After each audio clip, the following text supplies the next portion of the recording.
berarti apa? Prok prok go go bus. Bisa ya? Bener bisa? Ya cek. Tepuk satu.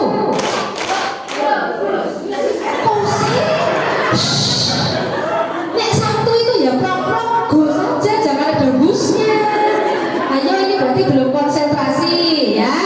Coba tepuk satu. Cakep. Tepuk dua. Cakep. Satu satu dua. Satu satu dua. Go go bus. Bisa ya? Ayo ini berarti belum kompak ya. Pokoknya nek belum kompak saya belum mulai ya. Tepuk satu. Bagus. Tepuk dua. Cakep. Satu satu dua. Cakep. Tepuk tangan buat semuanya. Masya Allah. Gitu loh. Ya. Senangnya masih kan? Alhamdulillah ya. Sungguh sebuah kebahagiaan nih. Karena biasanya putra putri panjenengan itu kalau sebelum belajar sama bapak ibu gurunya juga diajak itu go go bus prok prok prok kan gitu. Biar apa? Otaknya rileks dan siap untuk belajar. Gitu ya Bu, Pak? Ya. Pokoknya dia sudah ngantuk tak bikin go go bus pokoknya ya. Oke Bapak Ibu, adakah yang pernah ketemu saya? Loh, oh ibu kepala desa, bisa jadi izin lah. Ternyata ibu ini saudara saya ya. Dulu orang tua kita kasih nama hampir sama ya Bu ya, Masya Allah gitu ya. Nah katanya nggak kenal maka tak sayang. Biar saya disayang ibu bapak semuanya, izinkan saya berkenalan. Nama saya Ibu Rofiah, panggil saja saya Bu Rofi. Saya sama kayak ibu-ibu nih, saya ibu dari 3 orang anak. Anak pertama kedua saya sudah remaja. Yang ketiga SD kelas 1 ya, jadi saya di rumah juga jadi guru SD kelas 1 buat anak saya ya. Saya tinggalnya di Pejagoan Ibu dan Bapak ya, saya tinggalnya di Pejagoan, tepatnya di seberangnya kampus Universitas Putra Bangsa ya, dekat alun-alun Kebumen. Sehari-hari saya sebagai psikolog di lembaga psikologi Airvision. Juga 1 bulan sekali biasanya saya tugas di Poli Jiwa dan Nafsa Puskesmas Karanganyar. Nafsa tahu nggak Bu? Narkotika dan zat-zat adiktif ya. Jadi saya sebulan sekali biasanya ketemu dengan beberapa remaja yang kepingin rehab karena kecanduan miras atau narkoba. Dan itu bisa direhab gratis, nggak berbiaya. Nah, yang ketiga saya juga biasanya terlibat untuk penanganan kasus-kasus kekerasan perempuan dan anak di Dinas Perlindungan Perempuan dan Anak Kabupaten Kebumen. Gitu ya Bu ya. Oke, panggil saja saya Bu Rofi. Mekaten? Sudah siap belajar? Oke, ya lanjut ke sini. Tema kita tentang bagaimana mendidik anak di era digital atau orang menyebutnya era zaman now. Kita boleh cek anak kita ini lahir tahun berapa Bapak Ibu? Lahirnya tahun berapa? 2010 ke atas. Kalau 2010 ke atas kita menyebutnya generasi alpha. Anak generasi alpha. Atau banyak orang menyebut anak generasi milenial gitu ya. Nah, kalau orang tuanya generasi apa? Oh, generasi alpha gitu ya. Lihat aja tahun lahirnya ibu-ibu. Nanti tahu, oh anakku di sini, aku di mana. Ya. Nah, anak yang kita dampingi ini anak generasi alpha. Saya ingin menyampaikan ke ibu-ibu, ciri anak generasi alpha itu biasanya Bu, ciri-cirinya ya, 1, pinter banget teknologi. Gak diajari, gesapun mudeng. Ya, beda sama ibu-ibu. Kalau ada HP baru, ibu mikir-mikir mau nulul gitu ya. Mau nulul tuh mikir, lebih rusak. Tapi nek anak-anak Bu, Masya Allah ya, kasih aja, udah langsung ser, mudeng langsung bikin password. Ya, iya anak generasi alpha itu 1, dekat sama teknologi, pinter banget sama teknologi. Maka khas kalau ditanya, nah cita-citamu yang jadi apa? YouTuber. mau jadi gamers, konten kreator gitu. Itu anak zaman sekarang. Kalau ibunya dulu kan ditanya cita-citamu apa? Guru, dokter, polisi, tentara. Gitu ya Bu? Anak zaman sekarang jarang ditanya cita-citanya itu. Cita-citanya mau jadi apa? Gamers. Ibunya tanya, "Gek kuyobo," gitu ya. Itu pertama.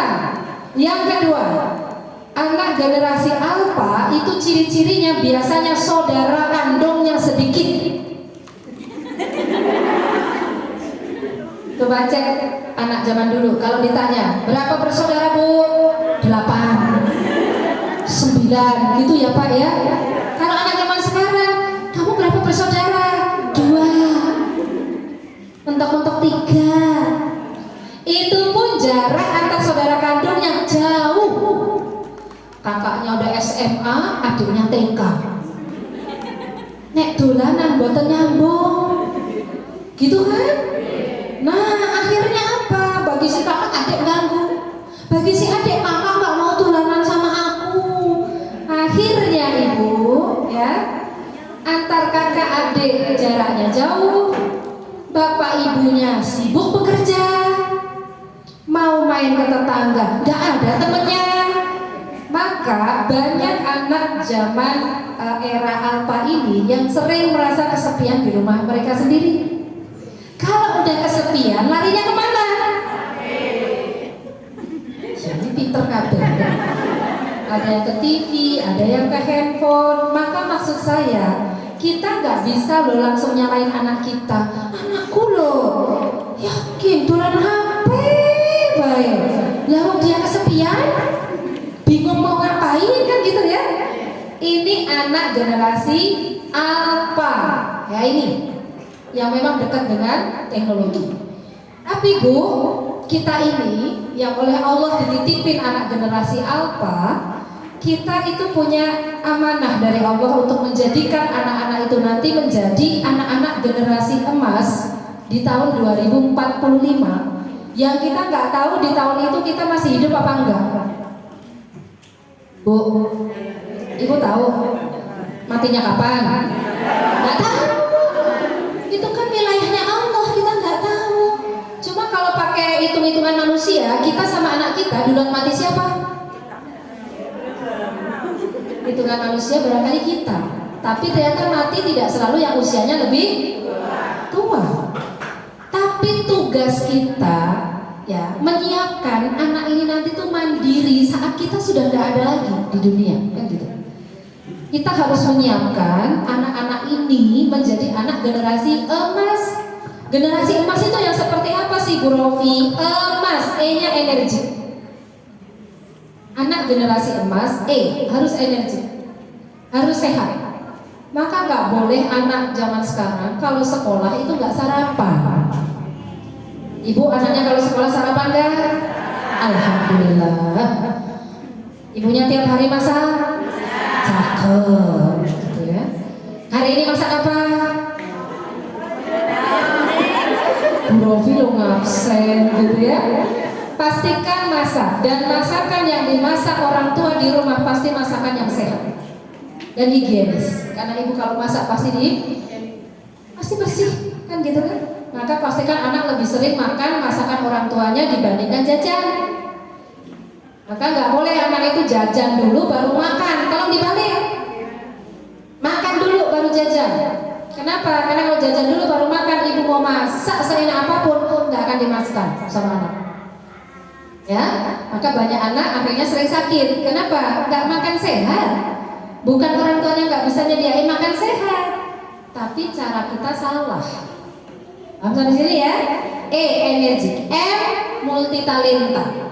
Anaknya harus punya talenta, punya skill, keterampilan untuk kemandirian hidup dia di jangka panjang. Ya.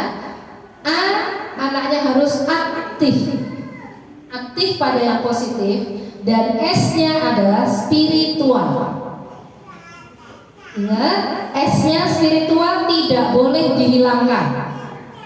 Karena anak zaman sekarang kalau spiritualnya, agamanya tidak diperhatikan, maka anak itu akan terlindas zaman. Itu ya Bu ya.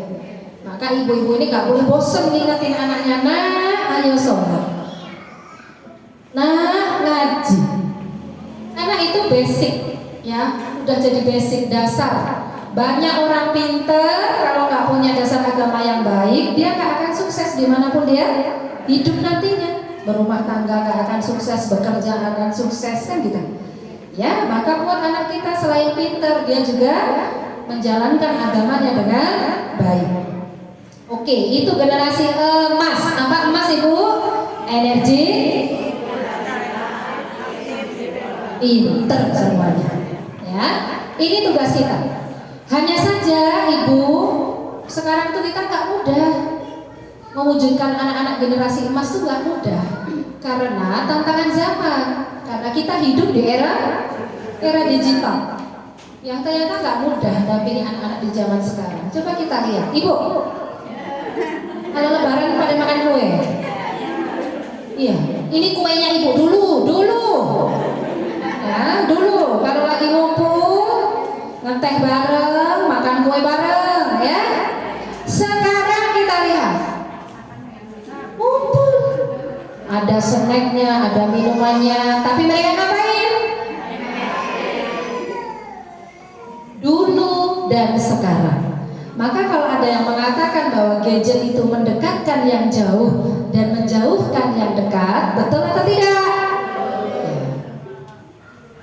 Pernah nggak keluarga kita juga kadang seperti ini? Berarti digital betul ya. Nah, maka ini jadi perhatian kita. Jangan sampai nanti karena ada teknologi itu, hubungan kita, anak kita dengan pasangan kita jadi jauh, gitu ya. Nah, coba lihat Ibu, ini bedanya anak zaman dulu juga sama zaman sekarang. Anak zaman dulu galaunya bendera udah sampai, lagunya belum beres. Ibu dulu pernah tugas bendera? Oh pernah. Waktu ngerek bendera ingat nggak? Hiduplah Indonesia Raya. Di pas-pasnya ya Bu ya. Itu anak zaman dulu. Galaunya itu naik masalah ngerek bendera kok kayak urung pas lagune gitu. Anak zaman sekarang galaunya apa? Nah itu anak masih TK, jajah-jajah sudah cie-cie, ya kan? SD suka-sukaan, SMP jadian, SMA kecelakaan. Na'udzubillah min dzalik. Saya 3 minggu kemarin visit ke anak SMA kelas 11. Ya waktu kita visit dia sudah hamil 7 bulan. Ibu-ibu kebayang nggak kalau anak hamil anak? Anak SMA itu kan masih anak ya. Disebut anak itu usianya 0 sampai 18 tahun, itu masih anak. Anak hamil anak. Kebayang nggak? Pertama, pasti akan bermasalah di sekolahnya. Entah mungkin lanjut, entah mungkin enggak. Yang kedua, kebayang nggak si anak itu dia masih anak tapi perutnya membuncit tiap hari bisa jadi mbak. Kenapa harus ada kamu? Kenapa sih? Kenapa? Dan kondisi kejiwaan seorang ibu yang hamil, dia belum menghendaki kehamilannya, kira-kira terkoneksi nggak ke bayi yang dikandung? Bagaimana kualitas bayi yang dikandung? Kan begitu loh. Nah ini fenomena Bunda. Maka ini juga di era digital yang kita nggak bisa nutup mata kasus-kasus tingginya angka hubungan seks bebas di remaja sekarang.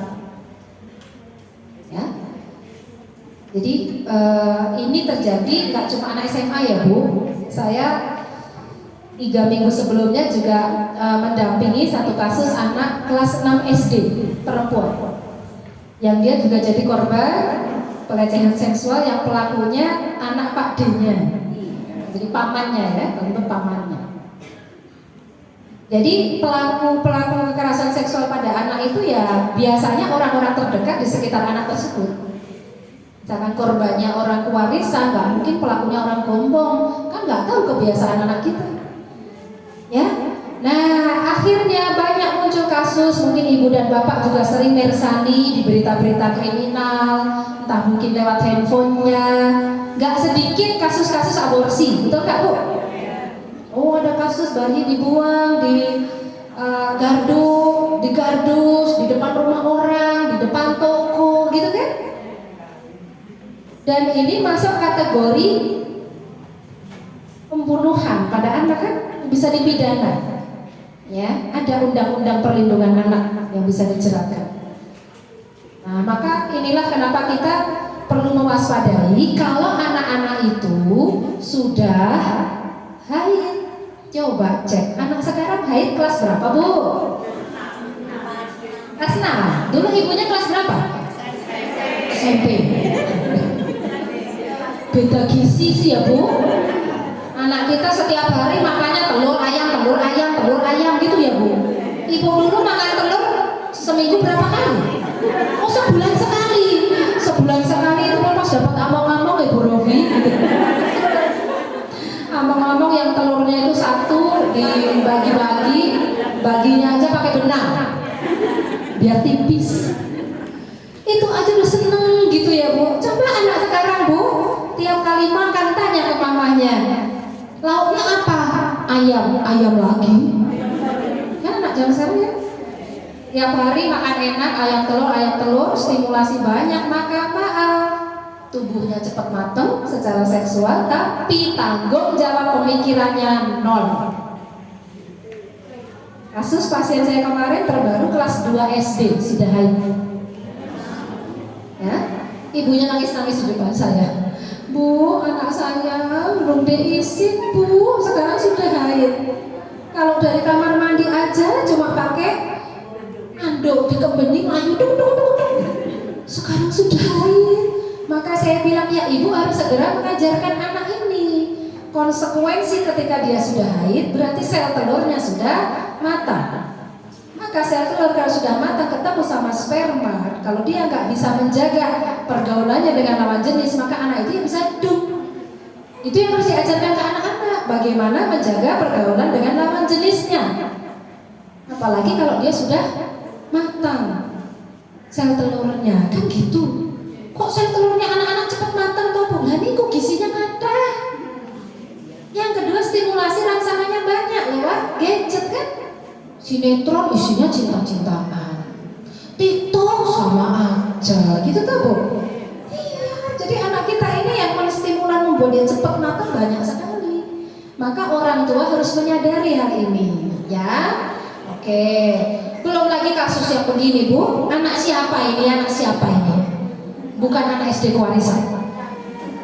Ya, kasus-kasus remaja-remaja yang sepertinya dekat sekali dengan kekerasan. Ibu-ibu beberapa hari ini ngikutin nggak video yang lagi viral? Seorang beberapa kelompok remaja yang dia nendangin seorang nenek tua.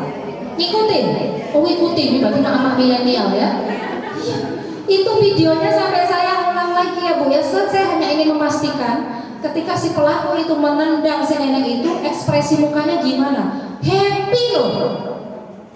Seakan nggak ada rasa bersalah.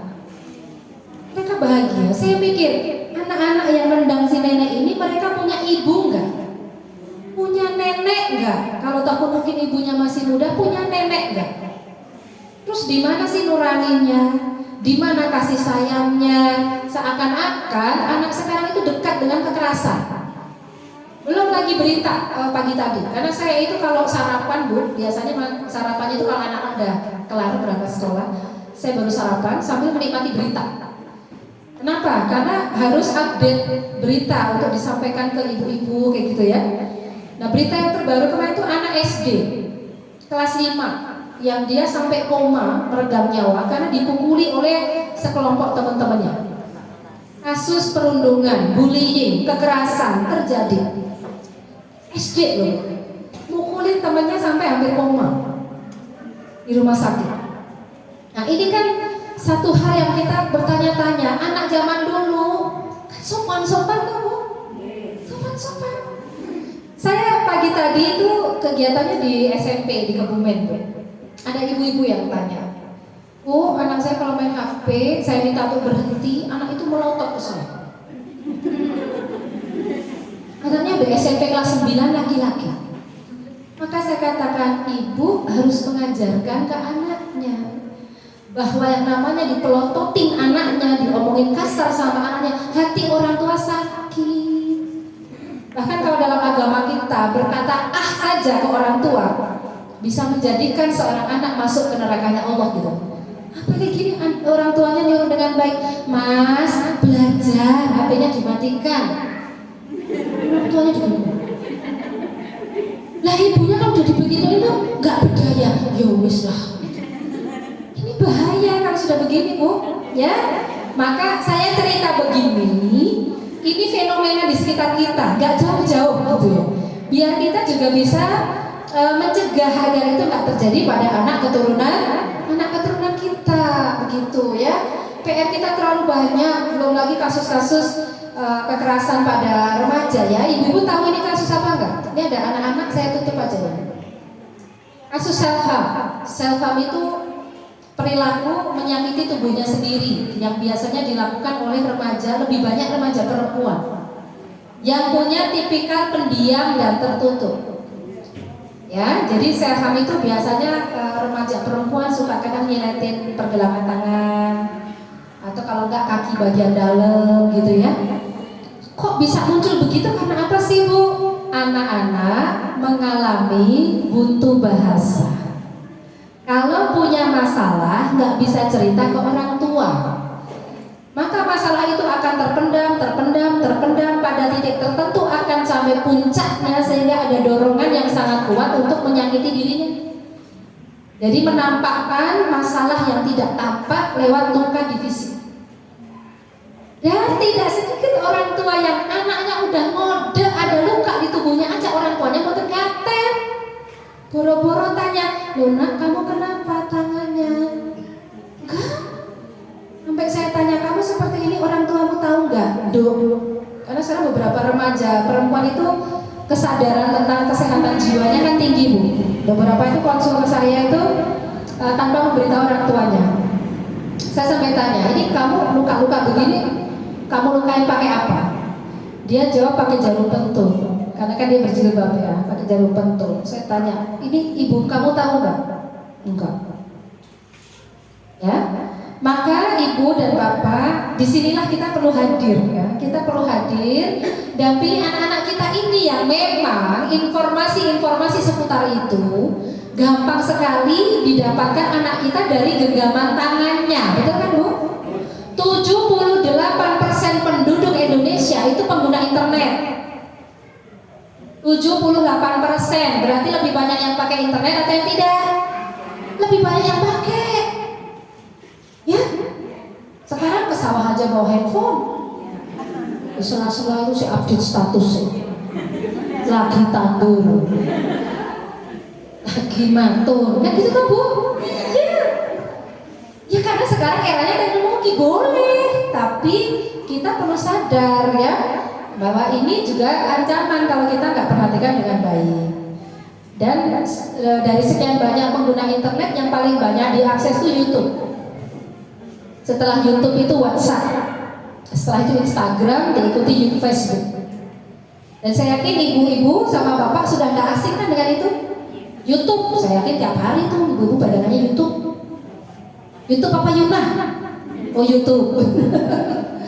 Kalau kita pakai untuk hal yang positif silahkan ibu-ibu ya, karena kalau saya katakan sebenarnya untuk masalah teknologi itu bisa kita manfaatkan dengan baik kan gitu. Tapi yang perlu kita waspadai itu kalau ada dua unsur utama yang berbahaya, yaitu kekerasan dan pornografi. Dua konten itu yang kita waspada.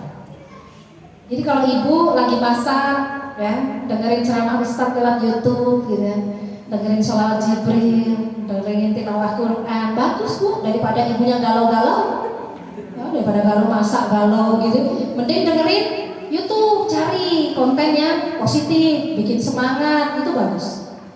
Tapi perhatikan dua konten yang selalu saya ingatkan kepada orang tua, yaitu konten kekerasan dan pornografi, karena itu merusak otak berpikir anak kita. Ya, maka hari ini kita hadir untuk belajar bersama-sama bagaimana mendampingi anak-anak di era zaman sekarang. Dan saya ingin sampaikan ke ibu-ibu semuanya bahwa untuk mendidik satu anak diperlukan orang satu kampung. Dan untuk merusak anak satu kampung, Bu, cukup hadirkan satu orang yang jahat, maka anak sekampung bisa rusak. Kira-kira ibu sepakat nggak?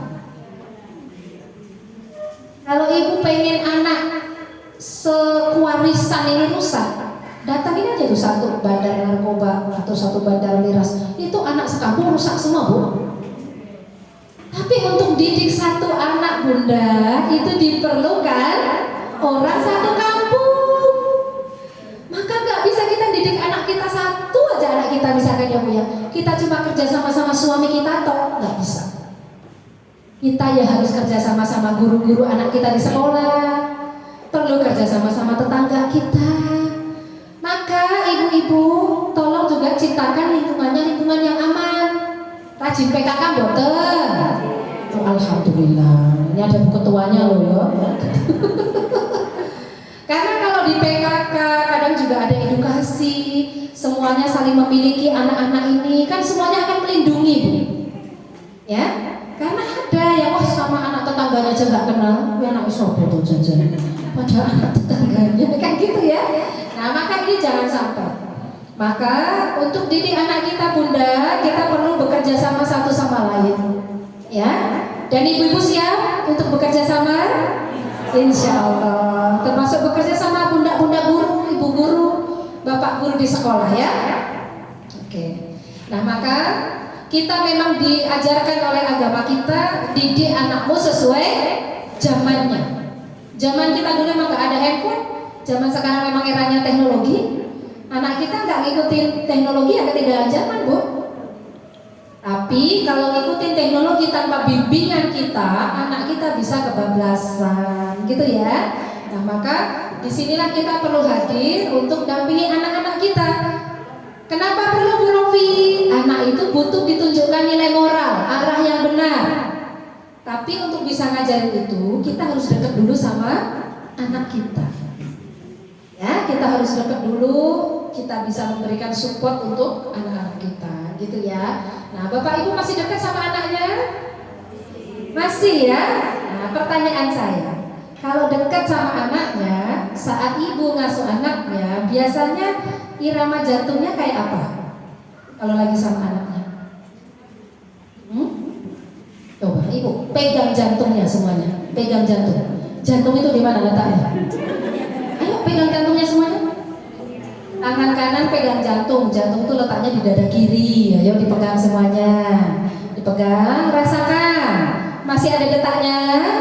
Masih. Detaknya kayak apa? Pelan, sedang, apa berat? Kencang? Hah? Oh pelan? Yang pelan ngantuk berarti. yang sudah mulai berat itu ngantuk. Nah gini biasanya udah pelan, makin pelan, tidur nanti gitu ya. Yang detaknya kencang itu sekarang saya, karena saya memastikan ibu yang belakang dengar suara saya, kan gitu toh. Jadi detak saya kencang.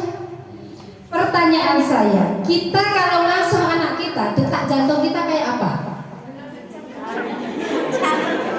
Kencang gitu, begini.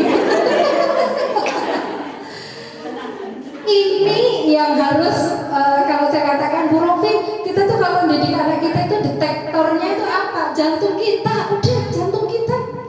Kita itu harapannya jantung itu hati ya, hati. Ya, tapi bukan hati yang terletak di perut kanan bawah, bukan. Jantung itu jantung hati. Nah ini yang ada detaknya. Dan kita harapannya punya jantung hati yang bisa berpikir, gitu. Dan itu detektor. Tidak boleh mendidik anak ketika detak jantung kita sudah mulai itu harus stop. Gak boleh lanjut. Gak boleh lanjut. Ya.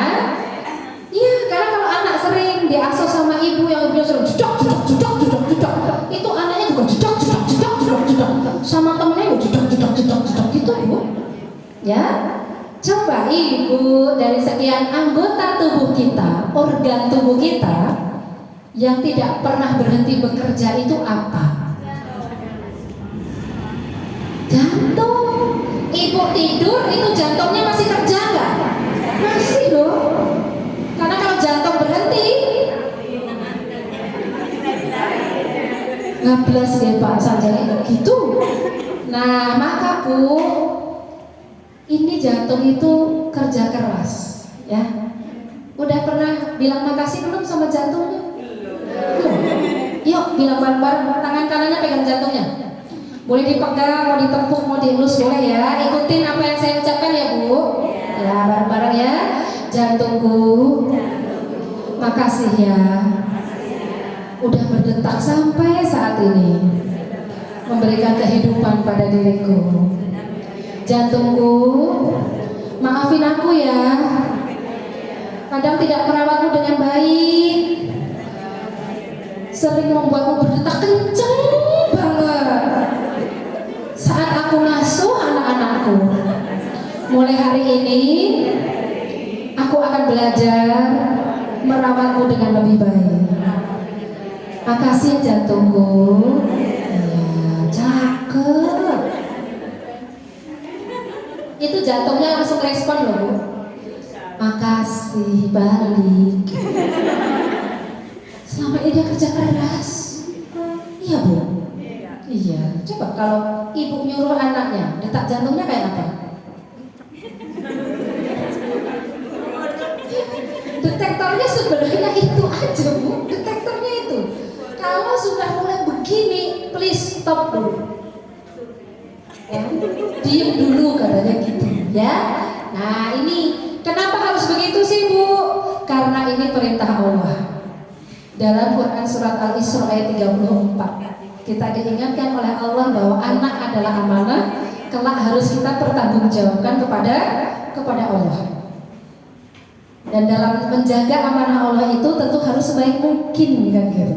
Karena anak adalah titipan, maka mengasuhnya adalah bagian dari ibadah kita Ibu.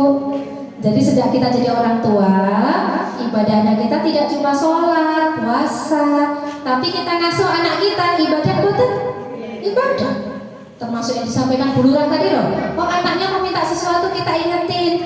Permisi Mas, kalau lewat, anaknya permisi. Kita dapat pahala nggak Bu? Dapat. Selama anak itu tiap mau lewat depan orang permisi, karena aku diajari sama ibu. Selama anak melakukan itu, kita mengalir terus pahalanya ke kita. Anaknya dikasih lupa bilang makasih, menyaut gitu, kita enggak bilang apa? Terima kasih. Selama anak itu bilang terima kasih setiap dikasih orang, kita dapat apa? Ini yang disebut amal jariah. Jadi amal jariah itu adalah ilmu yang terus dilakukan, pahalanya tanpa putus meskipun kita nanti tinggal batu nisan Bu. Maka semangat mengajarkan kebaikan untuk anak-anak kita. Ya karena apa Bu? Sebagian besar anak-anak yang bermasalah, penyalahguna narkoba itu biasanya berasal dari keluarga-keluarga yang tidak harmonis, keluarga-keluarga yang gak peduli sama anak ini. Ya, keluarga-keluarga yang disfungsi. Ada keluarga, tapi keluarga itu nggak berfungsi ke anak-anaknya. Kan kebutuhan dasar anak itu merasa aman, nyaman, tinggal bersama orang tua. Kalau sudah nggak aman, nyaman, maka anak itu akan lebih sering keluar rumah. Indikatornya, kalau anak mulai mengenal dunia malam, Bu, maaf. Kalau anak di atas jam 7 malam justru pamit balik kanan, itu sudah alarm bahwa anak ini tidak nyaman di rumah dia sendiri. Begitu. Ya, maka mumpung anaknya masih SD seperti ini Bu, ya, ayo dijaga dengan sebaik-baiknya. Bagaimana cara saya menjaganya Bu Rofi? Jaga kedekatan kita sama anak. Tahapannya seperti apa Bu? Apa yang harus kita lakukan sebagai orang tua? Orang tua generasi alfa agar anak itu tumbuh dengan baik.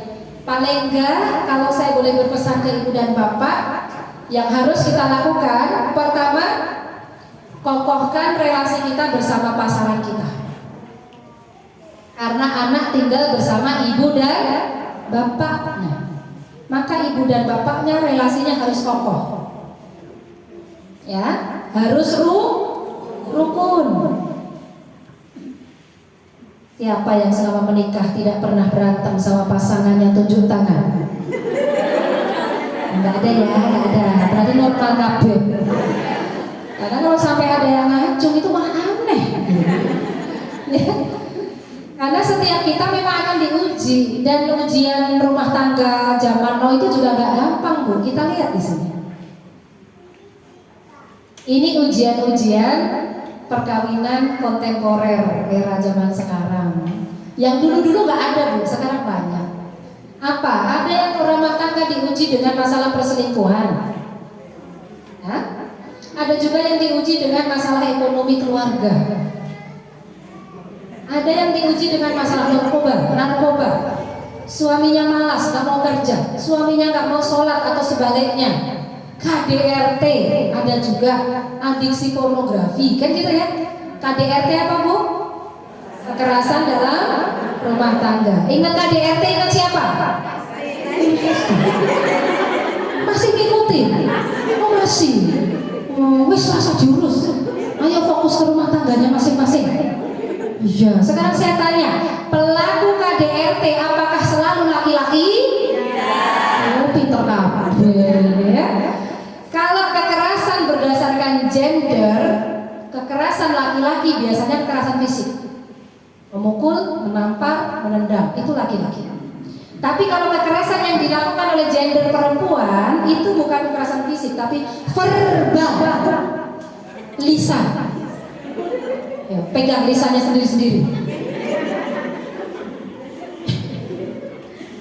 Bahkan ini dalam sebuah hadis kan juga dijelaskan bahwa kelak di penghuni neraka itu paling banyak perempuan. Kenapa perempuan? Ada sahabat yang tanya itu, kenapa perempuan ya Rasulullah? Karena perempuan itu sulit menjaga lisannya. Yang kedua, dia kurang bersyukur atas pemberian suaminya.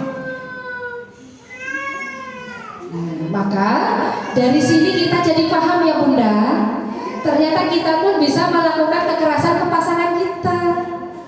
Ya, lewat apa? Suara kita. Ya, maka ayo ini dijaga. Sering diingetin. Sabar. Iya. Nah, maka kalau boleh saya pesan sih gini Bu, paling enggak ini nih. Kalau lagi konflik sama suami, jangan di depan anak-anak, please banget. Kalau kita sayang apa? Mental anak kita. Ya, saya itu sampai punya pasien, usianya itu dia sekarang 20 tahun, perempuan. Cantik anaknya. Dia bilang ke saya, Bro Vin, saya nggak mau nikah, tapi saya mau punya anak. Lu punya ceritanya? Kamu nggak pengen nikah, pengen dia? Nah, saya bilang, saya tak adopsi aja. Kenapa? Buat apa menikah? Kalau dalam sebuah pernikahan hanya ada pertengkaran. Jadi dia trauma terhadap kondisi pernikahan orang tuanya gitu. Maka kalau kita sayang anak kita, sayang dengan kesehatan mental anak kita, kalau kita lagi marah sama pasangan kita, minimal apa? Diem dulu. Ya? Oh iya, dedeknya haus, nggak apa-apa. Ya. Karena dedek mau belajar itu sebenarnya, ya kan? Ya, maka ini kita perlu paham. Anak yang sering melihat orang tuanya berantem biasanya tumbuh jadi anak yang tertutup, sulit cerita. Maka nanti larinya ke perilaku self harm tadi, yang nyayat tangan lah, yang jambakin rambut, yang jedotin kepala ke tembok gitu. Nanti ada korelasinya Bu, yang saya sampaikan ini ke perkembangan anak-anak. Paham sampai sini ya? Iya, hari ini harmonis sama suaminya? Alhamdulillah. Siapa yang sebelum kesini pamit sama suaminya? Tunjuk tangan. Oh, betul ya. Oh, ngacung. Alhamdulillah. Siapa yang tadi kesini salim sama suaminya ngacung? Terus milih kabel gitu. Wih, ini ibu satu, nanti dapat door prize, senangnya double. Bu, salah satu ya cara menjaga keharmonisan kita dengan pasangan itu nek mau pergi pamit. Syukur gak cuma pamit, Pak, pamit. Salim ya Bu ya, salim. Mau lebih cakep lagi, salim sampai gini. Gak cukup sampai situ Pak. Apa? Keningnya, kening. Ibu tahu ibu, tolong kening ibu tuh jangan dicium suaminya cuma sekali seumur hidup habis akad nikah ya. Karena kalau kita belajar kening itu ternyata kening seorang istri itu sumber ketenangan suaminya. Cie gitu. Maka kalau mau pamit suaminya mau kerja gitu ya Bu ya, ibu lagi di dapur tuh lagi masak, itu harus ngapalin jam kerja suami jam berapa ya? Oh sekitar jam 8, aku harus siap-siap mau salin. Jadi pas bapaknya mau panggil Bu, pamit sebentar Kak, aku salin. Suaminya bingung, tumben sih. Salin lah Pak gitu ya. Hati-hati ya Pak, gitu. Apa meneh? Biar apa bapaknya di tempat kerja tenang. Paham sampai sini? Oh begitu ya Bu Robi. Ada yang suaminya jauh nggak? LDR? Tunjuk tangan yang suaminya merantau. Oke, nggak apa-apa.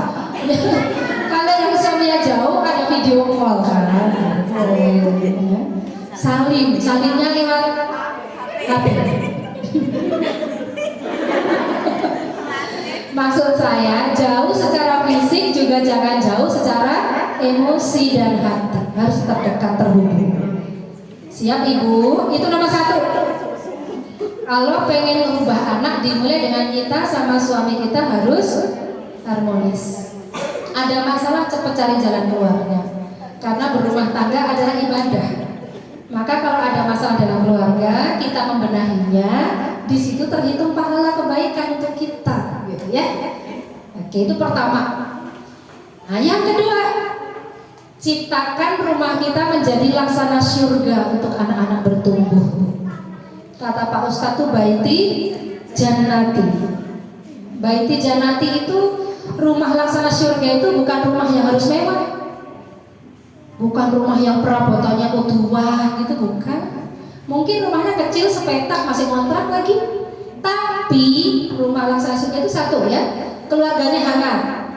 Hangat itu pripoto burowi. Ya kalau ngumpul itu ngobrol, nggak sibuk HP-an dewe-dewe.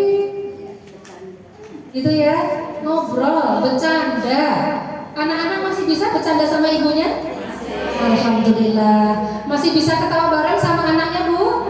Alhamdulillah. Masih bisa tatapan-tatapan mata sama suaminya Bu? Alhamdulillah. Alhamdulillah, ini masih bagus semuanya. Tolong dijaga. Keluarga hangat tuh kayak gitu, ngumpul ku yo. Ono aja yang diobrolin. Maka tadi pagi di sesi pagi tadi saya kasih PR ke beberapa ibu yang punya anak remaja. Karena kan punya anak remaja itu anaknya makin jauh sama orang tuanya kan. Kalau pengen deket, dipraktekin mulai nanti ya. Kalau budaya makan bersama di rumah dihidupkan lagi. Makan bersama jangan hanya saat buka puasa pas Ramadan. Kadang gitu ya. Ibu ingat nggak waktu Ramadan itu seneng boten Bu? Seneng kan?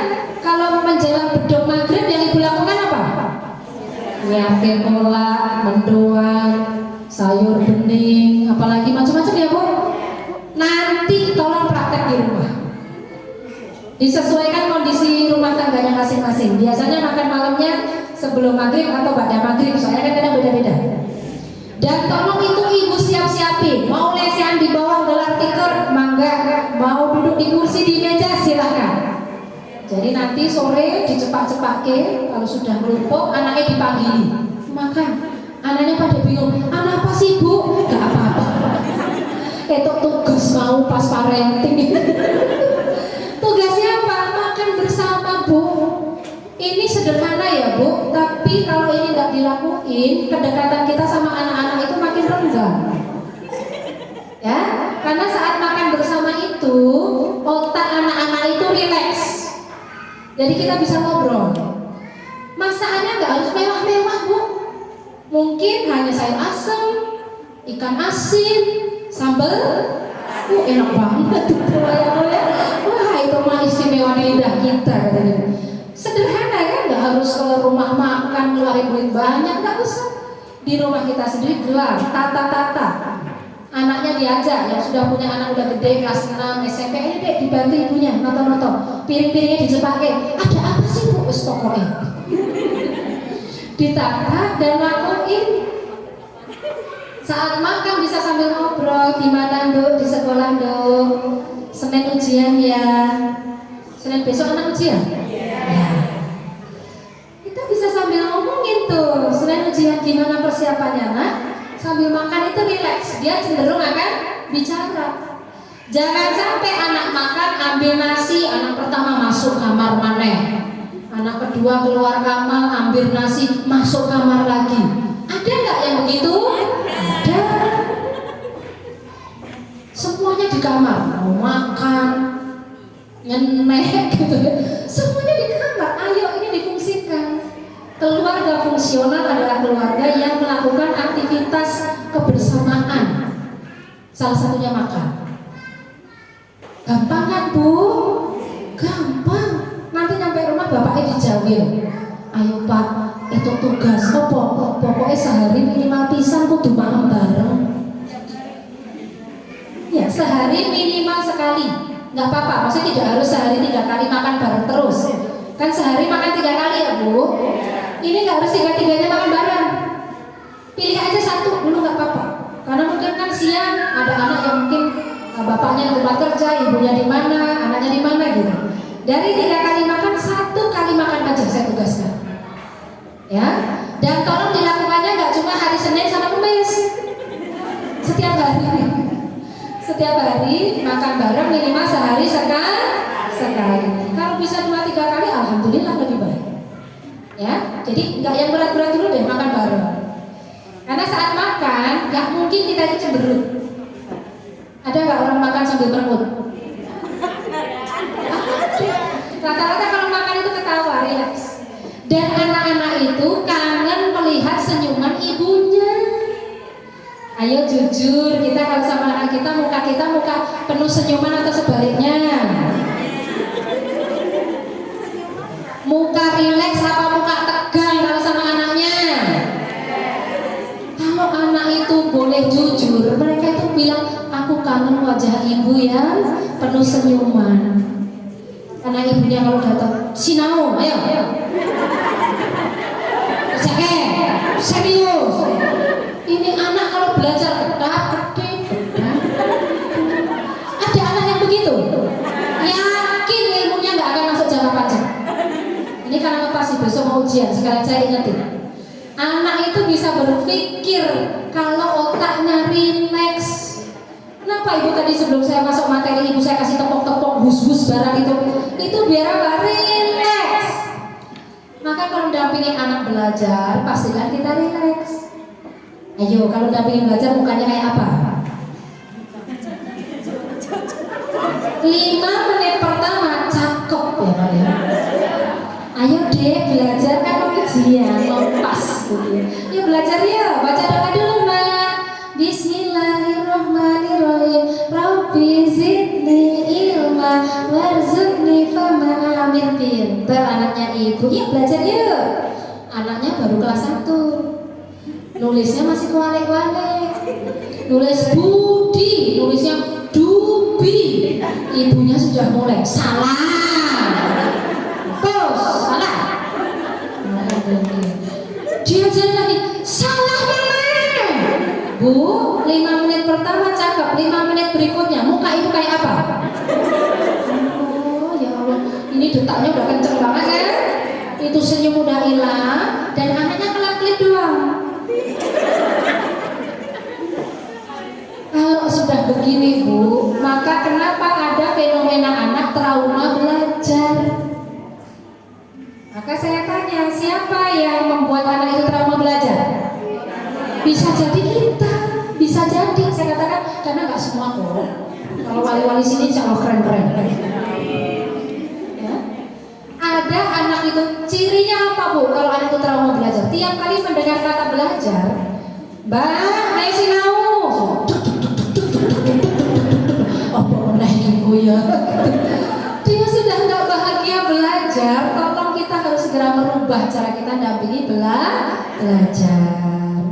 Bisa ya Bu? Silahkan dicoba. coba mulai nanti malam, kan Senin ujian. Anak ujian itu nggak boleh apa? Nggak boleh lihat orang tuanya bertengkar.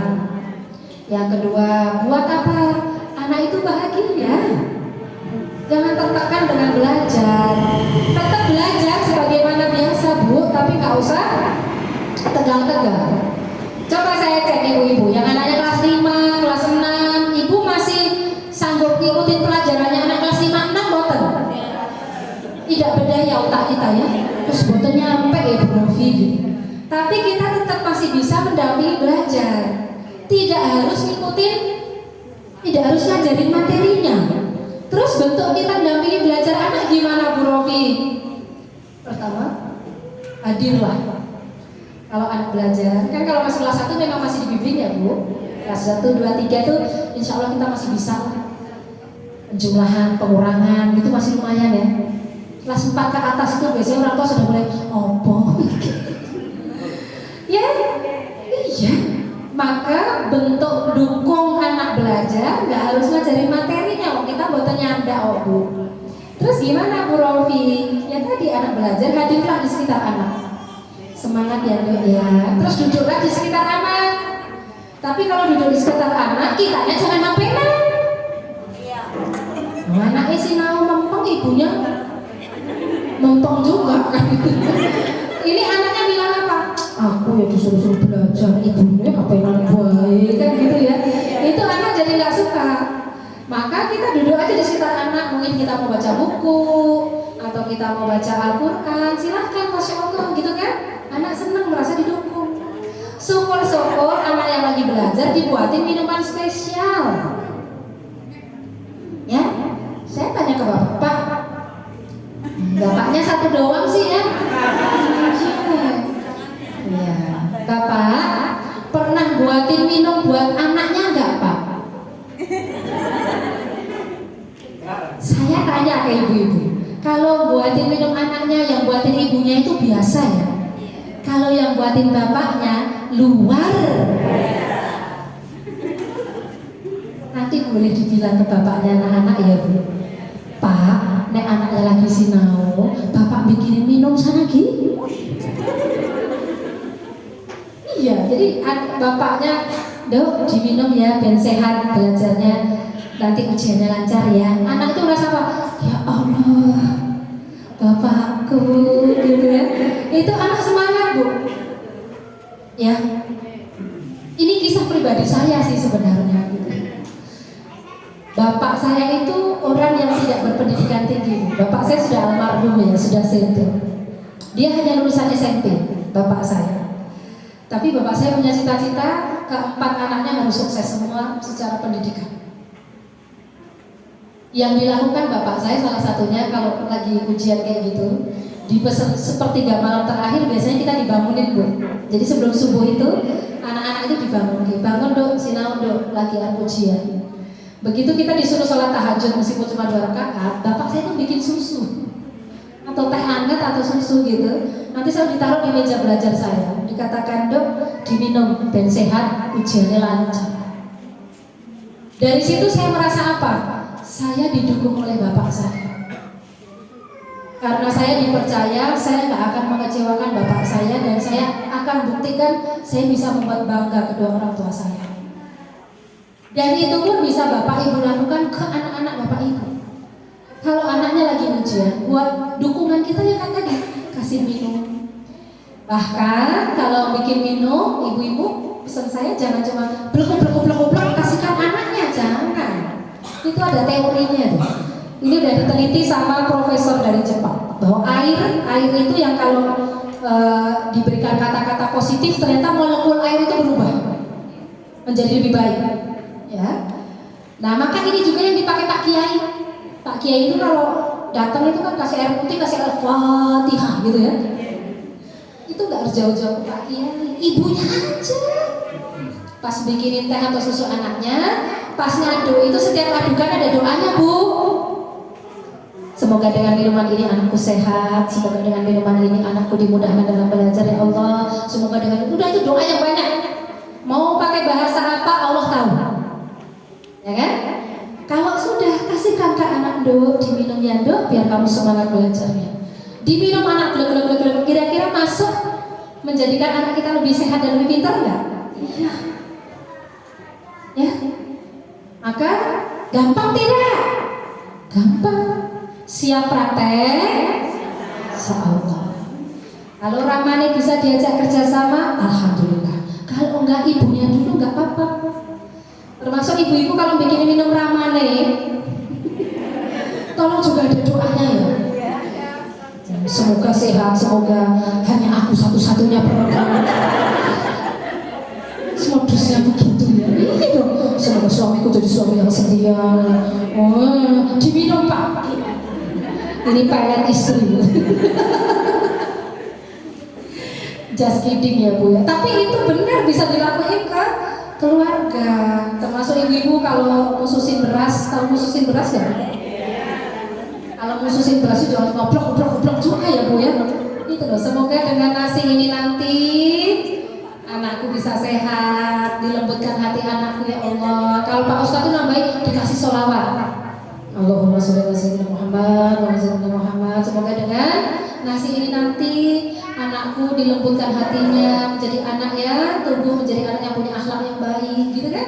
Jadi nasi dimakan anak ya Allah, berkah nggak itu kira-kira? Maka ini tolong juga tetap dilakukan. Paham ya Bu ya? Ya, jadi rumah laksana syurga ada rumah yang penuh kehangatan, saling ngobrol, ya. Maka biar ngobrol tolong makan bareng. Yang kedua, rumah laksana syurga ada rumah yang minim teriakan. Di rumah yang lebih sering teriak bapaknya atau ibunya. Jujur mengaku ya. Ya istighfar bareng. Astagfirullah. Coba tanya ke anak itu janjinya senang nggak kalau ibunya bengok-bengok? Apalagi kalau anaknya cowok Bu. Coba yang anaknya laki-laki tunjuk tangan. Cowok ya Bu ya. Anak laki-laki itu nggak suka dengan instruksi nada tinggi. Anak laki-laki itu kalau mau diinstruksi harus ada sentuhan. Yang kedua, bahasanya jangan panjang-panjang. Ibu kalau ngomong sama anak-anak itu ampun dowo-dowo, to the point, langsung ke mawon.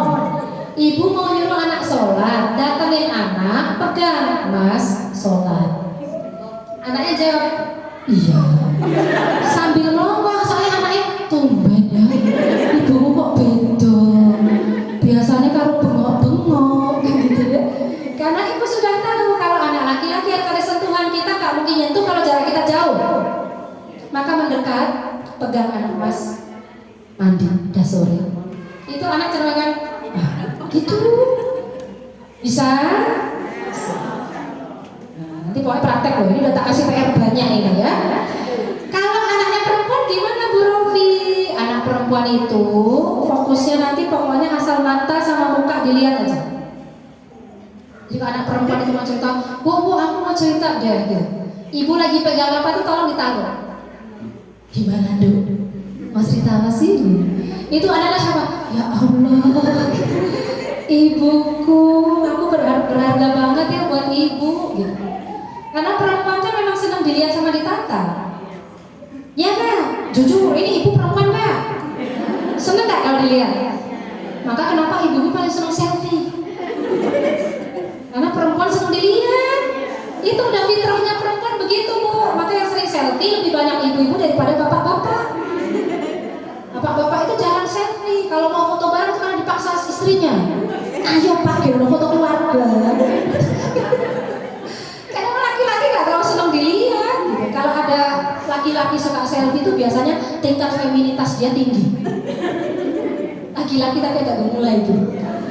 Karena normalnya laki-laki gak senang foto-foto. Yang senang foto-foto itu emak-emak ini loh.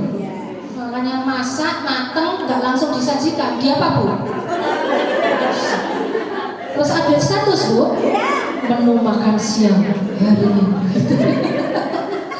Oke, sampai sini paham ya. Biar nggak teriak-teriak, latihan. Dan anak tuh nggak suka kita teriak. Satu kali kita teriak, anak bisa 3-4 kali lebih teriak dari kita. Maka kata Pak Ustadz, malaikat itu nggak akan datang ke rumah yang penuh teriakan. Mau datang, mau pada teriak, malaikatnya balik kanan. Jadi akhirnya Pak, di rumah tangga itu nggak ada sakinah, mawaddah. Sakinah apa sih Bu? Tenang, tentram, nggak ada tenang lagi di rumah gitu, hawanya panas gitu. Ya, paham sampai sini? Ya, maka siap-siap kurangi teriakan. Yang terakhir, rumah laksana syurga itu rumah yang setiap penghuninya selalu rindu untuk pulang ke rumah. Meskipun kayaknya rumahnya sederhana, tapi kok rasanya kangen gitu pulang ya. Ya itulah rumah udah jadi surga. Ya, jadi saat kita mulai ya Allah kangen, kan rasanya pengen pulang gitu. Dan tolong yang ngerasa kayak pengen pulang tuh gak cuma kita, tapi anak-anak kita juga. Yang udah STM, yang sudah SMK itu ya, pulang itu dan pengen cepet pulang. Karena pulang tuh rasanya nyaman, nanti ketemu ibu, bisa makan bareng sama keluarga gitu. Itu rumah udah jadi surga. Kalau belum maka ayo diwujudkan. Ya, selama kita masih diberi kesempatan Allah untuk membuka mata, masih hidup kita, maka selalu ada kesempatan untuk menjadikan rumah kita menjadi laksana surga. Paham sampai sini Bu? Ya. Yang ketiga, solehkan dirimu maka anakmu akan mengikuti. Dengan bahasa lain, berikan contoh baru anak pasti akan berubah. Ini hukum psikologi belajar, modeling. Anak ini ngapain Bu?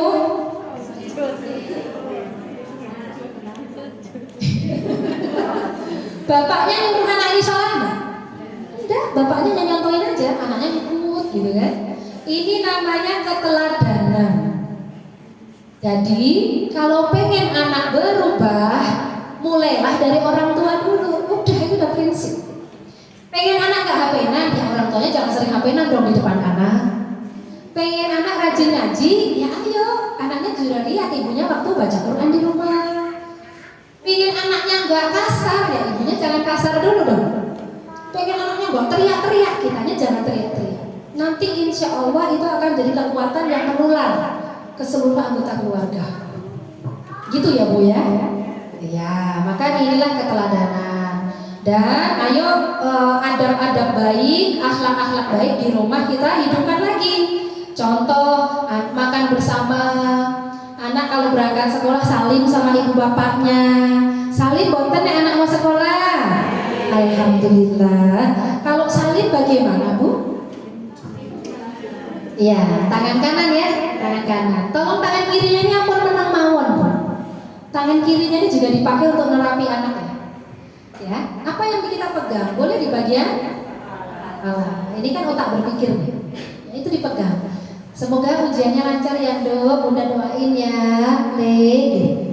Semoga sukses, Ibu yakin kamu bisa. Itu sentuhan kita itu kerasa di bawah anak sampai dia tempat ujian. Ya Allah, ada Ibu yang mendoakan aku gitu ya.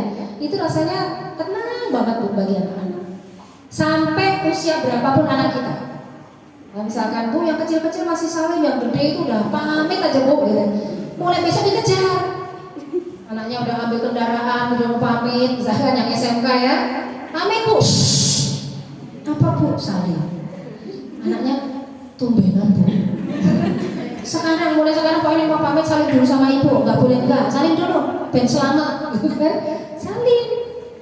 Ya, ini penting sekali kebiasaan-kebiasaannya. Kadang di beberapa keluarga sudah hilang kebiasaan baiknya. Ya, kemudian ini ya gemar menolong, kasih sayang, ini kan hal yang harus kita tumbuhkan lagi.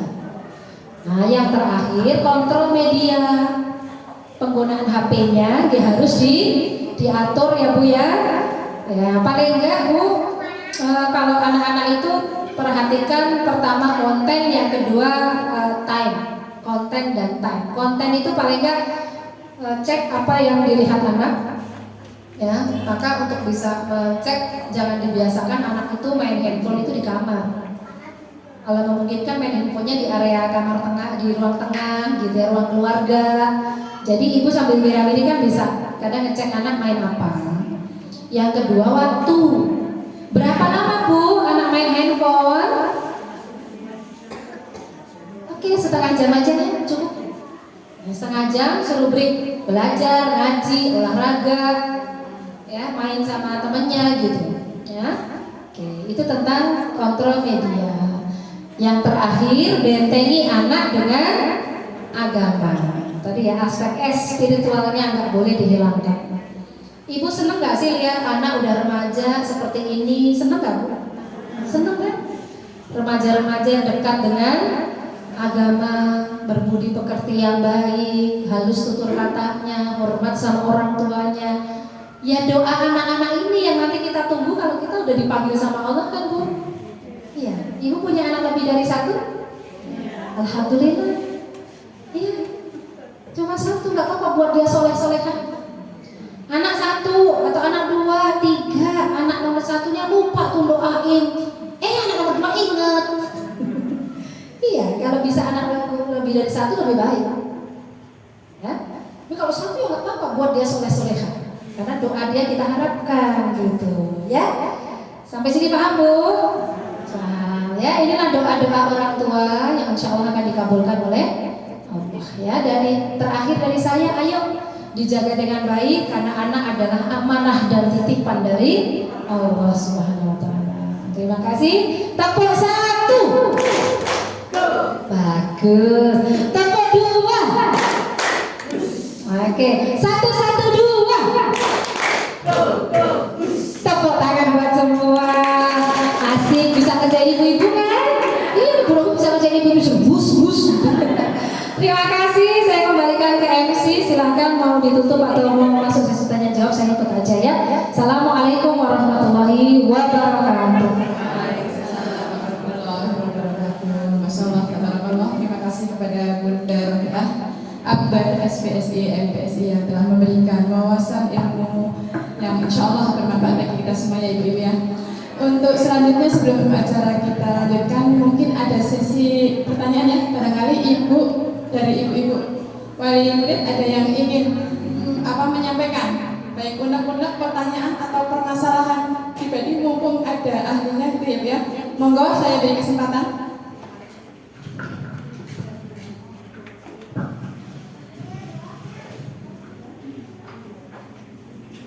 Assalamualaikum warahmatullahi wabarakatuh. Perkenalkan, Ibu, nama saya Wali dari Novang Opang kelas 4 SD. Yang saya tanyakan bagaimana cara agar anak kita sesuai dengan keinginan kita. Contohnya tadi ya, pulang sekolah anak saya itu ganti baju terus makan. Besok sore kan kamu mau tes nanti belajar ya kanan, biasanya itu tiap harinya mancing Bu. Mancing kalau pulang sekolah itu siang temannya udah manggil opang, yuk main, terus nanti mancing sampai sore hari. Kemarin ke tempat mbahnya juga kaget, sama om sama tantenya juga kaget.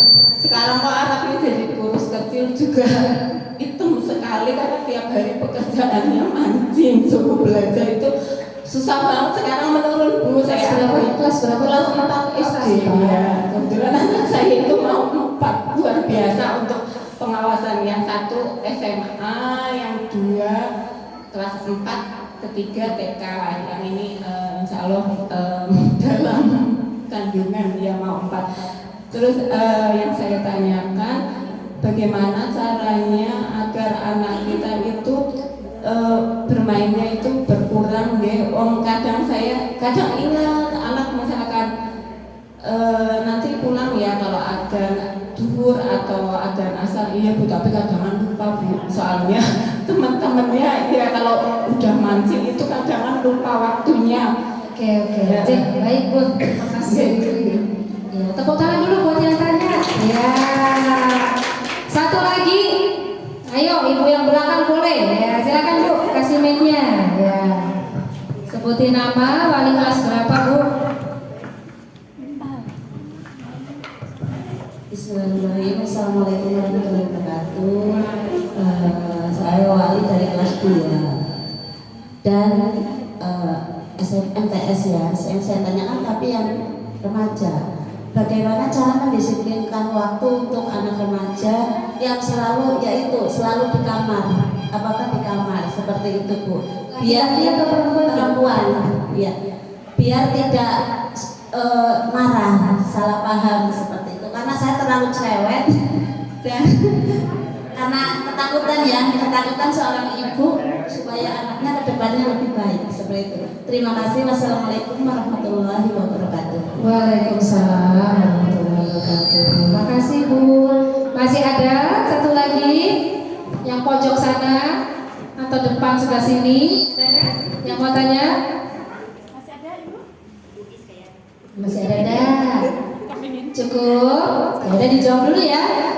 Ya, saya jawab dulu dari Ibu yang anak kelas 4, hobinya mancing Bu, sampai dekil, hitam, pulang kadang sampai maghrib. Saya harus gimana gitu? Dulu anak saya yang laki juga pernah kayak gitu Bu. Sekarang anaknya udah SMP ya. Dulu kalau dia nggak mancing tapi sepedaan. Ya, anak laki-laki saya nomor 2. Sekarang dia udah SMP. Dulu aku SD juga gitu. Pulang itu langsung sepedaan gitu ya. Maka dari situ terus saya berpikir gimana ya caranya mendisiplinkan anak ini gitu. Maka yang harus kita lakukan, satu, buat kesepakatan sama anak. Kamu boleh main, tapi ingat ya harus pulang. Waktu itu kita indikatornya itu pakai adzan di masjid. Ya, jadi dia kadang sepedaan, misalnya pulang sekolah jam 2, karena dia sekolah bude gitu. Terus nanti ngomel sepedaan sama teman-temannya. Nanti patokannya adzan asar. Kamu harus sudah di rumah. Ini saya kasih contoh dulu Bu. Nanti Ibu mau terapkan menyesuaikan kondisi Ibu saged gitu ya. Yang kedua, kalau sudah diterapkan kapan kamu harus pulang, pakai patokan adzan itu lebih gampang. Karena kalau jam kadang-kadang ada yang aku lupa nggak bawa jam. Kan kalau adzan ada tukang adzan terus gitu. Jadi patokannya adzan. Kalau sampai adzan di masjid sudah selesai dan Mas belum pulang, maaf ya Le, sepedanya Bunda Sita. Ya. Maka kalau sudah ada kesepakatan, oke, kita sepakati ya Nak ya. Oke. Tiba saatnya dia seperti biasa pamit, Bunda main. Ya, sini, salim dulu. Ingat nggak pesan Bunda? Ya. Tidak boleh setiap orang menyentuh dadaku, kemaluanku, anusku, pantatku, pahaku. Itu kan pejangan yang mesti ajaran ke anak loh Bu. Anak ibu itu main kemana-mana harus bisa melindungi tubuhnya sendiri kan. Jadi ibu masih ingat ya lagu untuk melindungi tubuh itu loh. Itu diingetin. Ingat pesan Bunda ya Nak. Pulang jam berapa? Adzan. Oke, makasih Le. Dia main. Begitu adzan sampai selesai anaknya belum pulang. Terus pulang, selesai adzan dia baru pulang. Datang dia udah prenges, senyum gitu kan. Udah langsung pasang. Jam berapa Mas? Adzannya udah belum selesai. Iya. Berarti gimana nih? Disita ya? Ya iya. Sepedanya saya gantung Bu. Digantung sama ayahnya di rantai depan. Ini tidak galak tapi menegakkan aturan. Setelah itu dia setiap main kalau udah ada dia aku pulang ya, aku sadar. Dia nggak mau sepeda kesayangannya disita lagi sama ibunya. Kenapa? Karena kita nggak cuma bilang tapi ditegakkan benar. Jadi jangan sampai cuma ngomong di mulut saja tapi kita nggak tegakin aturan. Jadi harus tegas ke anak itu, bukan galak, tegas saja. Tegas itu ke aturan, gitu ya Bu ya. Maka ibu silakan boleh buat aturan. Memang kalau mancing cenderung lama ya Bu. Saya nggak paham dia butuh berapa lama, tapi tolong silakan ibu diskusi aja dengan anaknya. Dan ibu coba cari akal gimana caranya anak itu ingat waktu. Karena kalau udah hampir maghrib dia baru pulang, menurut saya dia akan tertinggal untuk mandi sore, persiapan sholat maghrib, kan kegiatan jadi kacau. Gitu ya Bu. Karena anak itu harus teratur ya, mainnya, mandinya dan seterusnya. Maka ibu nanti pulang dari sini ajak ngobrol si anak-anak. Tadi tips anak-anak kan sentuh, bahasa jangan pendek-pendek, buat kesepakatan dan kasih kepercayaan. Bunda yakin ya, kamu bisa pulang tepat waktu. Seperti itu, ya. Jadi silakan, biar nanti nggak kebawa sampai dia dewasa gitu. Karena kan ada anak yang sudah dewasa, main nggak tahu jam, bahkan udah lewatin jam malam nggak balik-balik. Karena dari kecil nggak kita biasakan. Gitu ya Bu, mumpung masih kelas 4 SD. Oke? Iya. Oke, kemudian yang kedua dari Bunda tadi, Bu, anaknya MTS, udah usia MTS SMP, perempuan, anaknya di kamar terus. Gimana caranya ya Bu, biar dia disiplin, biar saya itu juga nggak selalu ada konflik sama anak. Perhatikan Bunda, kalau anak perempuan, memang dia akan hobi banget main handphone. Biasanya kalau perempuan itu ke sosial media, kalau enggak itu ke novel online ya. Anak sekarang tuh kalau perempuan tuh sukanya di novel online. Misalkan apa sih anime, kemudian apa ya, beberapa kasus remaja kan kesana tuh. Dan itu nyandu banget memang Bu, nyandu banget karena kan ada episode-episodenya gitu. Jadi anak tuh kalau udah itu tuh bisa betah banget tuh. Maka apa yang termasuk drakor? Ini mungkin gak anaknya, tapi mamahnya. Oh bukan. Apa yang harus orang tua lakukan? Pertama, kalau anaknya di kamar saja, ibu masuklah ke kamar anak. Masuk, tapi masuknya itu jangan marah-marah. Karena seringnya kita masuk ke kamar anak itu kan cuma nongol kepalanya doang, kan? Nongol kepalanya doang, terus langsung ngomong, HP terus. Sehingga tuh banyak banget anak-anak itu, ya Allah Bu, baru denger langkah kaki ibunya itu udah apa? Mesti harap nesu kan gitu. Ya, ayo dirubah, anaknya di kamar, duduk aja Bu, duduk terus rangkul dia. Ih sibuk banget sih anaknya ibu, ngapain sih sibuk banget gitu? Biasanya langsung otomatis apanya? Ibunya diputer biar ibunya nggak lihat. Mungkin dia lagi chatting atau lagi ngapain gitu kan? Tapi nggak apa-apa, hadir di situ aja. Sibuk banget sih. Udah sholat belum? Ingat nggak boleh teriak. Tadi kan saya bilang apa? Indikatornya apa? Gantung. Apalagi anak perempuan Bu, Masya Allah. Kalau punya anak perempuan sudah haid, saya pesen ya Bu, orang tuanya wajib hafal jadwal haid anak. Kenapa? Ini kaitannya dengan kondisi hormonal anak. Anak perempuan itu 2-3 hari sebelum haid biasanya sangat sensitif. Sehingga kalau dinasehatin ogah, yang ada pecah perang dunia kelima. Ini nggak cuma anaknya, ibunya juga gitu. Bapaknya apa enggak ya? Apa enggak? Biasanya 2-3 hari sebelum ibu dapat haid kan gitu ya Pak, dulu ya Pak ya. Jadi termasuk suami kita aja apa? Ibu nenek wis nesu bae gitu ya. Dicek rong dino kas bocor. Ini karena apa sih Bu? Hormonal. Perempuan itu kan sangat dipengaruhi hormonal. Jadi 2-3 hari sebelum haid memang kayaknya itu suntuk, bete, semuanya salah. Anaknya nggak ngapa-ngapain salah, suaminya salah, ayam tetangga, ayam aja juga salah kok gitu ya. Itu kita loh Bu yang sudah dewasa, maksud saya yang sudah punya kontrol diri aja bisa marah-marah. Gimana anak remaja? Maka saya selalu wanti-wanti Bunda yang punya anak sudah haid, ayo anaknya dikasih kalender di kamarnya. Kalau haid suruh lingkarin tanggalnya, set. Nanti ibu di bulan selanjutnya bisa memperkirakan kira-kira bulan depan itu tanggal piro anakku haid. Kan nggak jauh-jauh dari bulan sebelumnya. Jadi 2-3 hari itu ibu siap-siap, ususnya udah panjang dipanjangin dikit lagi.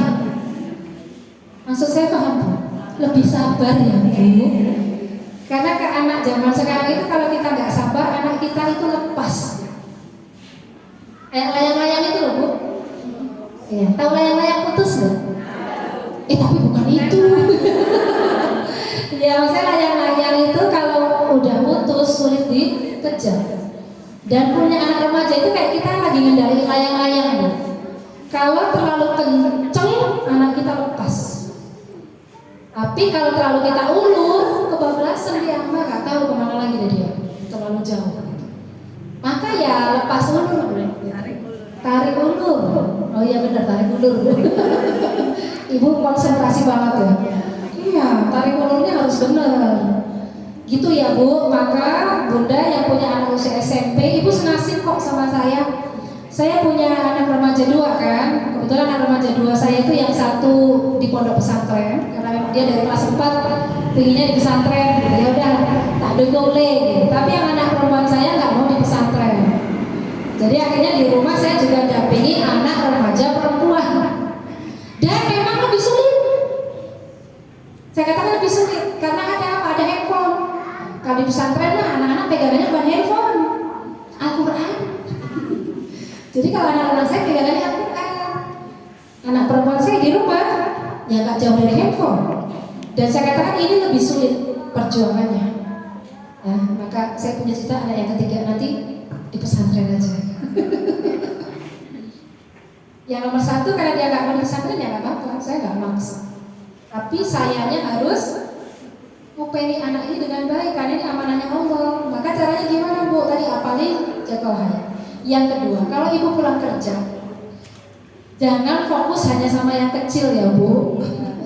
Karena kadang-kadang kan kita gitu fokusnya ke yang kecil. Yang kecil diuyel-uyel, ya, mandi dimandiin, makan disuapin, bobok dikelonin, giliran kakaknya marah-marahin terus gitu kan. Ya kan, maka kakak-kakak itu kan banyak yang bilang sebel banget sama adikku. Aku disuruh-suruh terus, diomel-omel terus, giliran adikku kan gitu ya. Nah, maka dari sini kita kaca Bu, ya, berikan kasih sayang yang sama. Kasih sayang yang sama itu termasuk sentuhan. Ayo, tadi ingat nggak? Anak itu biar merasa disayang sehari butuh disentuh berapa kali tadi? Duh, lali toh. Mboten dicatet sih yo. 4 sampai 12 kali. Berapa? Ya. Kalau habis maghrib evaluasi, anakku sing nomor berapa yang belum tak sentuh 4 kali minimal. Biasanya yang gede. Kita lupa. Halo. Ya, yo nyentuhnya itu jangan langsung dek. Ya mungkin sekedar rangkul dia dulu, anaknya ibu nih sibuk banget sih, kita rangkul aja gitu, kita pegang tangannya. Gimana deh persiapan buat tes nen gitu kan? Ya ini udah sentuhan. Jadi sentuhan 4 itu sebenarnya Bu, pertama biasanya saat ibu bangunin subuh itu. Kan kalau bangun subuh menyentuh kan, terus kamu tahu. Sentuhan kedua itu saat ibu apa? Anaknya berangkat sekolah. Sentuhan ketiga saat ketemu setelah pisah, misalkan habis pulang sekolah atau ibu pulang kerja. Yang terakhir itu saat anak lagi belajar di kamar itu, entah anak lagi belajar, entah lagi apa, kan datangin ke kamar sentuh dia, gitu. Jadi setiap anak semuanya dapat hak 4 sampai 12 kali sentuhan dari kedua orang tuanya. Siap Bu? Gitu caranya Bu. Dan yang terakhir ini ya. Coba dicari mana bahasa cinta yang dominan pada anak kita. Setiap anak itu kadang-kadang punya bahasa cinta yang berbeda-beda. Cara kita mencintai anak kita itu banyak caranya Bunda. Yang pertama, bahasa cinta itu bisa ditunjukkan lewat pujian. Anak yang sering dipuji, itu konsep dirinya kan jadi baik. Anaknya ibu yang pinter, yang solihah, makasih ya udah jadi kakak yang baik buat adikmu. Makasih ya Do udah mau jagain adik tadi pas ibu PKK, misalkan ya. Atau ke adiknya, makasih ya Dek udah jadi adik yang baik, gitu, yang udah manis, mau mandiri tadi. Sih pujian. Yang kedua, bahasa cinta itu lewat sentuhan. Tadi berapa kali? Oke. Yang ketiga, lewat bahasa cinta bisa ditunjukkan lewat hadiah-hadiah kecil di hari-hari spesial anak tersebut. Misalkan hari kelahiran anak, jangan lupa ya, meskipun mungkin hanya dikasih buku tulis, meskipun mungkin hanya dikasih coklat, sebatang coklat, tapi dikasih mawar merah, gitu ya, itu anak udah seneng banget. Dan kalau dikasih surat cinta dari ibu ke anaknya itu loh Bu, harapan-harapan ibu tulis kasihkan ke anak. Selamat hari lahir ya nak ya, tambah solihah ya dok, dipeluk. Itu anak ngerasa, ya Allah, dibacanya nanti ya pas gak ada bunda. Nanti pas kita gak ada di kamar akan baca pesan itu, ya Allah ibuku ternyata punya harapan yang luar biasa ya sama aku. Itu dalam banget. Lewat apa? Hadiah. Dan hadiah tidak harus identik dengan barang-barang mahal. Ya, hadiah yang kecil-kecil, yang penting itu perhatiannya. Yang terakhir, bahasa cinta diwujudkan dengan pelayanan atau ada waktu. Kita ada waktu untuk melayani dan mendampingi dia. Contoh, kalau anak perempuan itu Bu, misalkan anak itu mau potong rambut, ibu temenin lah dia ke salon, potong rambut yuk deh sama ibu. Atau anak itu butuh beli pakaian dalam, itu kan private ya, tolong jangan bawa adiknya. Jadi punya anak gadis atau punya anak penjaga yang udah remaja laki-laki, remaja perempuan, orang tua itu harus punya waktu untuk bisa pergi berdua aja sama anak tersebut tanpa ada adiknya. Biar apa? Dia kadang mau cerita-cerita yang agak-agak rahasia gitu kan, tapi nggak mau didengar adiknya gitu.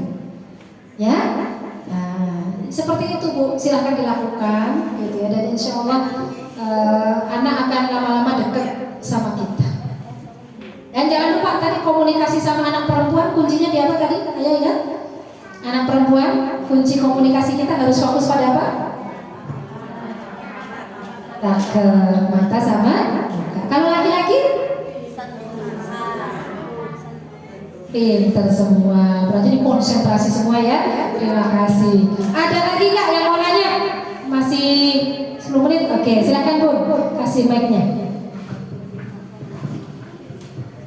Assalamualaikum warahmatullahi wabarakatuh. Saya Wali dari kelas 2. Saya mempunyai masalah, anak saya itu 2, kelas 2. Terus yang satu itu mogok sekolah dan nggak mau ngaji. Sedangkan yang satunya ya aktif gitu, kalau suruh sekolah sama ngaji. Itu cara batasinya gimana ya Bu? Yang susah. Yang susah sekolah. Kelas berapa tadi? 2 Kelas 2 SD, nggak mau sekolah. Berarti mogok. Iya, minggu kemarin tuh udah 7 hari mogok, nggak mau sekolah, ngaji juga nggak mau. Soalnya dia itu cenderung di rumah di dalam kamar, kalau udah sama HP, sama mainan itu udah dibilangin susah. Dia termasuk anak yang kalau berteman sama teman-temannya gampang. Secara sosial kemampuan bertemannya gampang. Enggak sih, Enggak, ya. soalnya ya maaf, saya juga baru kenal juga ya, belum ada 1 tahun. Soalnya dia kan anak bawaan dari suami saya. Oke Bu, nggak apa-apa. Terima kasih ya Bun ya. Tidak ada anak kandung, anak bawaan. Bagaimanapun anak itu atas izin Allah dipertemukan, akhirnya ketemu sama kita. Dan insya Allah Ibu bisa. Hanya memang barangkali kan butuh waktu untuk bisa beradaptasi dengan anak tersebut gitu ya Bu ya. Yang penting gini Bu, pertama, memang nanti karena ini Ibu istilahnya kan ibu sambung ya. Kadang-kadang kita ada batasan untuk kadang-kadang mau tegas ke anak, nanti dikira gimana gitu ya. Maka Ibu nanti perlu kerjasama sama ayahnya. Ayahnya serumah kan? Oh ya, oke. Jadi kalau boleh saya pesan gini Bu, sampaikan ke ayahnya si anak juga ya. Anak yang secara kemampuan sosial kurang itu punya faktor resiko kecanduan HP lebih kuat dibandingkan anak yang secara sosial baik. Jadi anak yang agak pendiam, agak sulit berteman, itu kalau udah kenal HP, kecanduannya lebih kuat dibandingkan anak yang temannya banyak, seneng ngobrol kayak gitu. Kalau takut kecanduan diatasi lebih gampang. Maka sampaikan ini ke suami Ibu bahwa anak ini punya faktor resiko untuk kecanduan handphone lebih kuat. Maka kalau dia sampai terganggu aktivitas sekolahnya, aktivitas ngajinya, itu butuh treatment segera Bu. Apa yang harus saya lakukan Bu Rofi? Kalau anak nggak mau sekolah, maka jangan fasilitasi apapun dia di rumah. Mulai dari televisi, handphone, ambil semua. nggak boleh dan harus tegas. Maka anak ini sambil kita nanti kan lama-lama di rumah nggak enak banget ya gitu. Ayo sekolah nah gitu. Dulu sempat kok Bu ada kasus anak seperti ini gitu ya. Intinya yang menjadi kesenangan dia di rumah itu ya kita ambil. Sehingga anak itu merasakan wah nggak nyaman ya gitu. Jadi nanti bisa kita dorong pelan-pelan untuk sekolah, gitu ya Bu ya. Dan ini baru 7 hari toh? Atau kadang masuk kadang enggak gitu ya? Dulu kan sekolah di SD sini itu udah 1,5 bulan dianya nggak mau berangkat. Terus dia minta pindah. Iya, terus sudah pindah lagi hampir 1,5 bulan. Dia berangkat tiap minggunya juga nggak full. Karena HP juga ya? Kalau HP sekarang udah dulu pas nggak mau sekolah di sini HP sudah saya sita. Terus pas kemarin pindah ke MI, dianya minta ke MI. Terus sampai sana mulai mau bersekolah beberapa minggu ya. Terus dari pihak sekolah ada kegiatan daring lagi. Ya, Jadi mau nggak mau kan oke. HP saya kasih. Oke, baik Bun, saya paham. Prinsipnya ini anak apa ya? Memang punya faktor resiko nanti saat dia dewasa jadi tipe anak yang pindah-pindah sekolah. Dan ini tolong di stop. Cukup jangan pindah lagi. Karena kalau solusinya dari dulu akan mogok nih, nanti pindah lagi. Nanti pindah lagi. Ini kasus pasien-pasien saya banyak yang begitu. Jadi istilah pulangan sekolah itu sampai ada, pindah dari satu sekolah dicoba semua sekolah. Karena apa? Anak ini berpikir nanti kalau sekolah baru itu ya ada harapan baru dan sebagainya, tapi sama nggak ada perubahan. Ya Bu ya, maka nanti kerjasama yang baik sama suami, pokoknya tegasin masalah handphone dan kerjasama yang baik sama sekolah. Jangan berpindah sekolah dulu. Jadi karena kalau pindah sekolah lagi ya sama gitu. Jadi istilahnya kerjasama aja sama sekolah tersebut. Mungkin anak di home visit, didatengin gurunya, teman-temannya, itu yang akan mendorong anak itu bisa ditarik lagi ke sekolah. Itu. Kalau didatangin dari gurunya sudah dari kelas 1. Iya. Didatang dari wali kelasnya terus kalau pas kayak sekarang kan HP saya sita ya, nanti mainnya jadi yang ada di rumah itu buat mainan semuanya. Iya, tapi kalau bisa jadi didorong, mumpung masih kelas 2 ya Bu. Iya, Tetap didorong untuk bisa tapi sekolah. kayak saya kan mau tegas juga takut ya, kayak ayahnya sendiri nggak tegas banget. Kalau aku mau tegas nanti dikiranya kamu sih sama. Kecil teman gitu ya. Iya ya Bu, dilema sih memang karena statusnya istilahnya sambung ya. Tapi yang penting fahamkan ke Bapak, kalau misalkan nanti memang Bapak butuh edukasi lebih gitu, ya disuruh ini ibu kerja sama sekolah biar sekolah yang ngatur ke suami ibu. Harus begini Pak gitu. Kan kadang kalau yang bilang istrinya kok ini siapa gitu. Tapi kalau yang bilang sekolah kan istilahnya netral ya Bu. Bapak tolong nanti lakukan ini, misalnya dorong anaknya dan seterusnya, nanti insya Allah lebih maju ya. Jangan menyerah Bu, insya Allah mumpung masih kelas 2 ya, karena kalau ini nggak diatasi solusinya pindah lagi nanti sampai SMP SMA saya yakin dia hanya akan pindah-pindah terus gitu Bu ya. Kita doakan ya Bu, semoga dimudahkan, Allahumma amin. Terima kasih ibu-ibu semuanya, tepuk tangan buat kita semuanya ya. Ada benarnya dari yang tadi saya sampaikan, semata dari Allah. Kalau ada kurangnya dari saya pribadi Ibu. Yang terakhir pesan dari saya mencoba mengutip apa yang disampaikan oleh senior saya Ibu Eli Risman psikolog. Beliau mengatakan bahwa mengasuh anak itu pada hakikatnya adalah mengajarkan kebiasaan dan meninggalkan kenangan. Sekali lagi, mengasuh anak itu artinya kita mengajarkan kebiasaan dan meninggalkan kenangan untuk anak-anak kita.